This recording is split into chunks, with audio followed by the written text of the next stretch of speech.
오늘은요, 하나님을 가까이 하는 사람이라는 주제를 가지고 말씀을 전해 보겠습니다. 이 그리스도인은 어떤 사람이냐?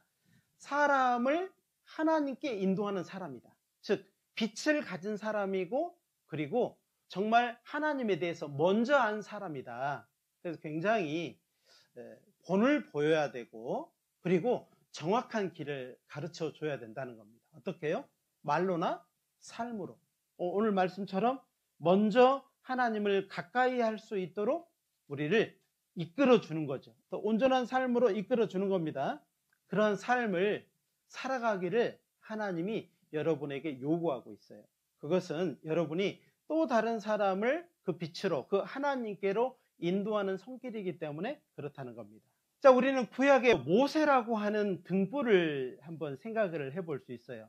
그의 삶 40년은 애굽의 왕자로서의 삶을 살았어요.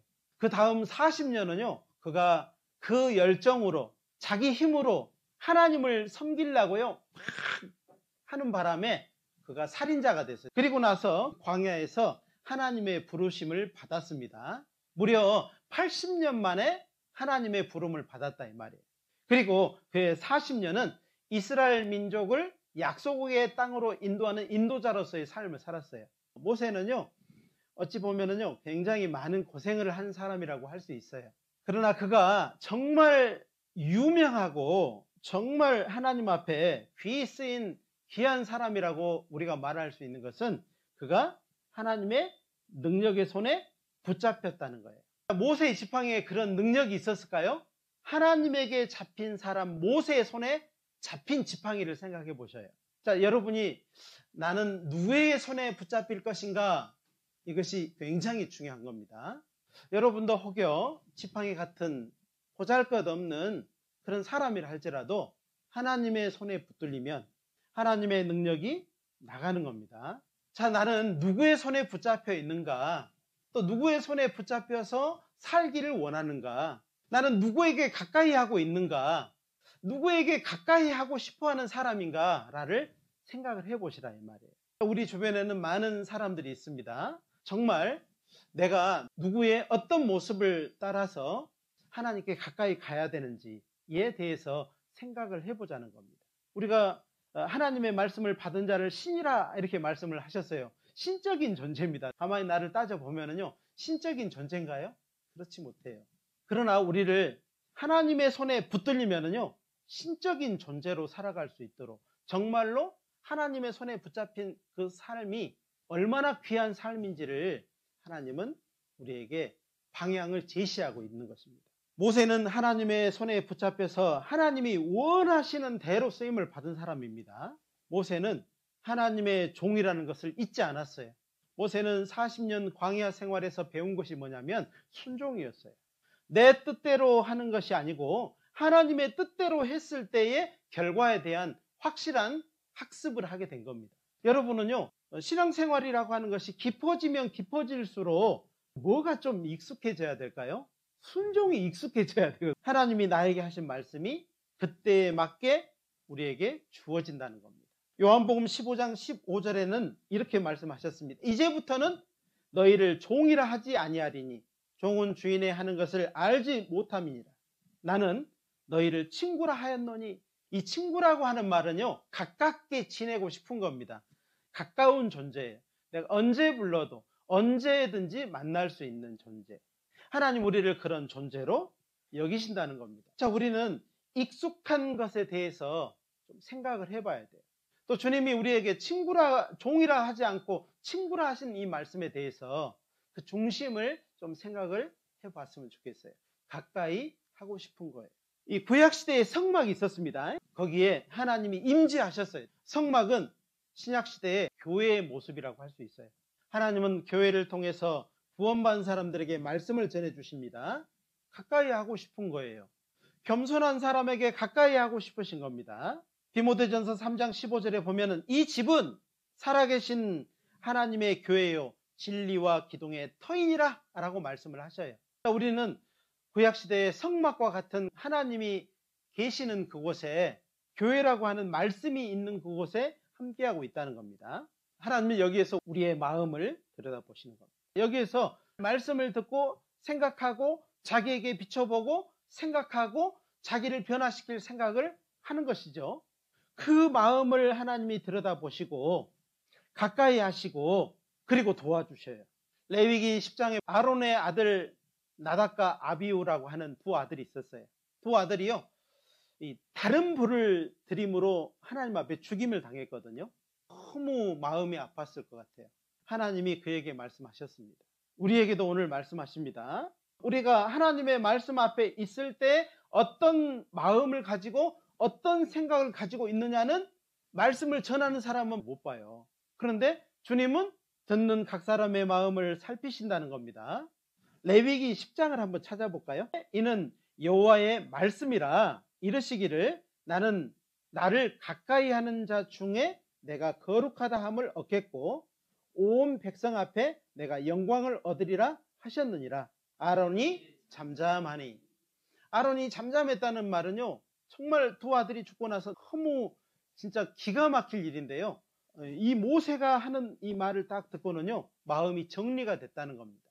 자, 여러분의 마음을 정리하는 것은 무엇입니까? 하나님의 말씀이어야 된다는 것을 말씀을 하고 있습니다. 방향을, 때로는 방향을 정해주는 겁니다. 도대체 나답과 아비후, 아론의 두 아들이 왜 하나님이 명하지 않는 다른 불을 왜 드렸을까? 그들의 마음이 어디를 향하고 있는지가 중요하다는 거예요. 우리는요, 이 시대의 제사장과 같은, 왕과 같은 존재입니다. 이 아론의 두 아들은 하나님께 제사 드리는 아주 특별한 사람들이었습니다. 여호와께서 아론에게 일러 가라사대 너나 내 자손들이 회막에 들어갈 때에는 포도주나 독주를 마시지 말아서 너희 사망을 면하라. 이는 너희 대대로 영영한 규례라. 그리하여야 너희가 거룩하고 속된 것을 분별하며 부정하고 정한 것을 분별하고 또 여호와가 모세로 명한 모든 규례를 이스라엘 자손에게 가르치리라. 그렇죠. 우리는요, 많은 사람을 하나님께 인도하는 사람, 가르쳐야 될 사람이잖아요. 그래서 하나님은요, 우리가 부정한 것, 정한 것을 구별할 줄 알으라는 거예요. 그래서 말씀을 전해주는 것이고, 그리고 우리는 그 말씀을 따라서 딱 구별을 해야 돼요. 말씀을 들으면서 지금까지 내가 이렇게 살았구나. 그러면요, 구별을 할 줄 알아야 돼. 행동하기 전에 마음을 먹으시라는 겁니다. 아니구나. 아니니까 도와주세요. 지금까지는 이런 마음을 내가 먹었는데요, 이런 마음을 먹지 않도록 하겠습니다. 도와주세요. 이렇게 마음을 먹는 것이요, 행동보다 훨씬 앞서야 된다는 것을 말씀을 하는 거예요. 말씀을 들으면서도요, 이걸 분별하지 못하고 안 되고 계속 그러면은요, 정말 어려운 일이 생긴다는 것을 하나님 말씀을 하시는 겁니다. 시편 73편 28절에 보니까는요, 하나님께 가까이 하라 내게 복이라. 하나님께 가까이 와서 그 말씀에 순종하고 구별되어서 거룩한 생활을 해라는 말씀이잖아요. 우리가 구원받고 나서 하나님께 더욱 가까이 하는 것이 왜 중요하냐면, 그로 말미암아서 내 주변에 있는 내 가족들, 내 사랑하는 사람들이 구원을 받습니다. 그래서 하나님이 가까이 하라고, 또 가까이 오라고 우리를 종이라 하지 않고 친구라 하는구나. 하나님은 언제 우리에게 가까이 하시는가를 한번 생각해 보셔요. 시편 145편 18절 19절입니다. 여호와께서는 자기에게 간구하는 모든 자, 곧 진실하게 간구하는 모든 자에게 가까이 하시는도다. 저는 자기를 경외하는 자의 소원을 이루시며 또 저희 부르짖음을 들으사 구원하시리로다. 정말 진실하게 간구하는 사람, 기도하는 사람은요, 하나님을 경외하는 사람이에요. 하나님이 항상 함께하고 있음을 믿는 사람이라고 할 수 있어요. 그의 부르짖음을 들으셔요. 우리의 삶에서 정말 나를 어떤 상황에서 건져내야 될 상황이 많이 옵니다. 그때 가까이 하신다고요. 그때 우리 생각은 어때요? 그런데 혼자 같잖아요. 외롭잖아요. 하나님은 말씀으로 뭐라고 하냐면요, 너 진실하게 간구할 때 있지. 그 모든 어려움이 있었지. 그때 내가 내 옆에 있었어. 네가 슬피 울 때, 내가 괴로울 때, 낙심될 때 너를 혼자 두지 않았어. 이 말씀을 하는 겁니다. 이스라엘 민족이 광야에 있을 때 하나님은 그들 중심에 항상 함께 하셨어요. 저녁에는 불기둥으로, 낮에는 구름기둥으로 그들을 덮고 그들을 인도하셨어요. 앞서 인도하셨죠. 근데 그들은 어떤 생각을 했어요? 하나님 어디 계십니까? 왜 우리를 그 풍요로운 애굽 땅에서 건져내가지고 이 광야에서 죽게 하십니까? 부르짖었죠? 그들은 가장 어려웠던 것이 하나님이 그들과 함께하고 있었다는 것을 잊어버렸어요. 그들의 가장 어려운 문제였습니다. 자, 우리의 신앙생활에서 가장 어려운 게 뭐냐면 하나님이 멀리 계시는 것 같고, 하나님이 나에게 말씀 안 하시는 것 같고, 나는 버려진 것 같고, 나는 어쩌면 이 근본적인 구원에 대한 부분까지 건드려지는 때 있지 않습니까? 어려움이 딱 오면은 제일 먼저 안 되는 게 뭐든가요? 기도가 안 돼. 말씀이 안 읽어져. 눈이 가리고 귀가 탁 닫혀버리는 거예요. 그러니까는요, 아무것도 안 돼. 외로워지는 거예요. 그때 가장 먼저 해야 될 것이 귀를 열고 입을 열어서 하나님께 기도해야 돼요. 어려우면 기도하셔야 됩니다. 어려움이 다가오면은 성경을 읽으셔야 돼요. 하나님은 기도하는 사람의 소원을 이루시도록 정해놓으셨어요. 우리에게 고난을 주신 것은 기도하라고, 또 말씀을 그 고난을 통해서 깨닫게 하려고 주신 건데요. 그리고 구원받고서도 많은 사람이 기도하지 않고서 노력으로 얻으려고 해요. 기도하지 않고 얻으면 어떻게 될까요? 자기 의가 돼요. 기도하지 않고서 자기의 수단과 방법을 의지하려고 하는 것은 하나님이 가장 위험하게 생각하는 거예요. 여호와는 마음이 상한 자에게 가까이 하시고 중심에 통회하는 자를 구원하시도다 그랬어요.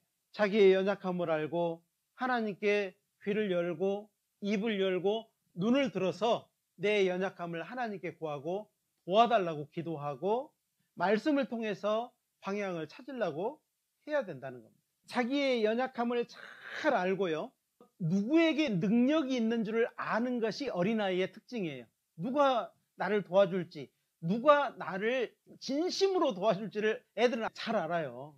이 험악한 세상에서 나를 불쌍히 여시고 나를 구원해 주신 예수님밖에 없잖아요. 그 예수님에게 나의 연약함을 알리고 그분이 나를 도와주실 것을 알고 그분의 이름으로 구하는 것이 가장 중요한데, 자기의 노력으로, 자기의 수단으로, 자기의 방법으로 자꾸 찾으려고 하면은 안 된다, 이 말씀을 하는 겁니다.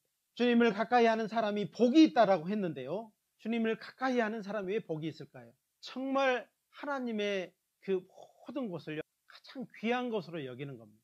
그리고 그것을 통해서 만족하는 거예요. 다른 만족을 얻으려고 하면은요, 우리의 만족은 절대 채워지지 않습니다. 우리가 주의 집, 곧 주의 성전의 아름다움으로 만족하리이다 그랬거든요. 자, 여러분, 정말 하나님의 말씀으로, 또 하나님 교회의 이 교제로 여러분에게 일마다 때마다 간섭하고 채워주는 이 모든 것으로 여러분 만족이 되십니까? 여러분은 어디에 있습니까? 성전 뜰에 계십니까? 아니면 성소에 계십니까? 아니면 지성소에 계십니까? 마음을 어디다 두시냐, 이 말이에요. 이것은 굉장히 중요한 것이고, 하나님 우리 마음을 살피시고 그 마음에 부어진 대로 하나님은 이루시는 분이십니다. 네, 여러분이 정말 우리가 있는 이 교회, 구원받은 사람이 모여있는 이곳을 어떻게 생각하느냐, 정말 하나님을요, 내가 있어야 될 곳, 가장 먼저 있어야 될 곳, 여기에서 힘을 얻고 나가야 될 곳으로 생각하신다면 아마 거처라고 생각할 겁니다. 교회는 힘을 얻고 더 나아가 승리하게 하는 그런 원동력이 있는, 에너지가 있는 원천이라는 겁니다. 생수의 우물이 있는 곳이고, 여기서 정말 교회를 이렇게 생각하는 사람에게 하나님은 어떤 약속을 해주냐면, 하나님이 가라사대 저가 나를 사랑한즉 내가 저를 건지리라. 저가 내 이름을 안즉 내가 저를 높이리라. 저가 내게 간구하리니 내가 응답하리라. 저희 환난 때에 내가 저와 함께하여 저를 건지고 영화롭게 하리라. 내가 장수함으로 저를 만족해 하며 나의 구원으로 보이리라 하시도다. 방주는 어둡고 축축하고 침침하고 냄새나는 곳이었습니다. 근데 거기에 생명이 있었던 곳이죠. 교회는요, 어찌 보면은 겉모습은 물돼지 가죽으로 덮여 있고 속에는 거룩하고 더 거룩한 곳이 있는 것처럼 그런 곳입니다. 정말 하나님이 나를 만나주시고 나를 변화시키시고 나를 통해서 영광 받으시게 하는 곳이 교회라고 생각한다면, 그렇게 마음을 먹고 그렇게 생각을 한다면 하나님이 이 약속을 여러분의 삶에 그대로 이루어 주실 거예요. 하나님을 가까이 해보십시오. 하나님을 내 마음으로 더 가까이 소중히 한번 해보십시오. 그러면 하나님이요, 여러분의 삶에 약속과 함께 변화와 함께 많은 것으로 채워주실 거예요. 그것이 하나님 우리에게 하시는 말씀이에요. 야고보서 다시 돌아가 봅니다. 하나님을 가까이 하라. 그리하면 너희를 가까이 하시리라. 명령이에요. 하나님을 가까이 하는 것이 마귀를 대적하는 것입니다. 하나님을 가까이 하지 않은 것이 마귀를 가까이 하는 거예요. 하나님의 생명을 우리가 받은 사람이잖아요. 그렇다면 교회를 정말 소중하게 여기는 마음이 있고 교회를 더 가까이 대하는 마음이 있으면은 얼마나 좋겠냐 이 말이에요. 하나님은 하나님을 가까이 하는 사람을 잘 사용하십니다. 또 만들어서 사용을 해요. 또 채워서 사용을 하십니다. 그것이 하나님 우리에게 계속해서 요구하는 것이고 교회를 통해서 이루어가야 될 하나님의 숙제라고 생각하시는 거예요. 내 눈이 이 땅에 충성된 자를 살펴 나와 함께 거하게 하리니 완전한 길에 행하는 자가 나를 수종하리로다. 하나님은요, 교회를 어떻게 생각하는지에 대해서 보시고 그리고 그를 완전한 길로 행하게 해요. 그리고 하나님을 적극적으로 섬길 수 있도록 하신다는 겁니다. 여러분의 능력으로 여러분의 어떤 가지고 있는 것으로 섬기게 하는 것이 하나님이 아니에요. 하나님은 여러분에게 변화시켜서 더 온전케 해서 하나님의 일을 하게 하시는 분이에요. 그래서 정말 주님을 가까이 하고 그리고 가장 어려울 때 하나님이 가까이 하신다는 사실을 잊지 말고요. 계속 가까이 하는 겁니다. 오늘 말씀을 통해서요. 내가 정말 교회를 어떻게 생각하고 정말 하나님을 나는 가까이 하고 있는지 또 하나님이 나를 가까이 하시는데 내가 지금까지 몰랐다면은 이제 그것을 알고 내 눈을 열어서 또 내 귀를 열어서 내 입을 열어서 어떻게 할 것인가 이것을 좀 깊이 생각해 보는 시간이 되었으면 좋겠습니다.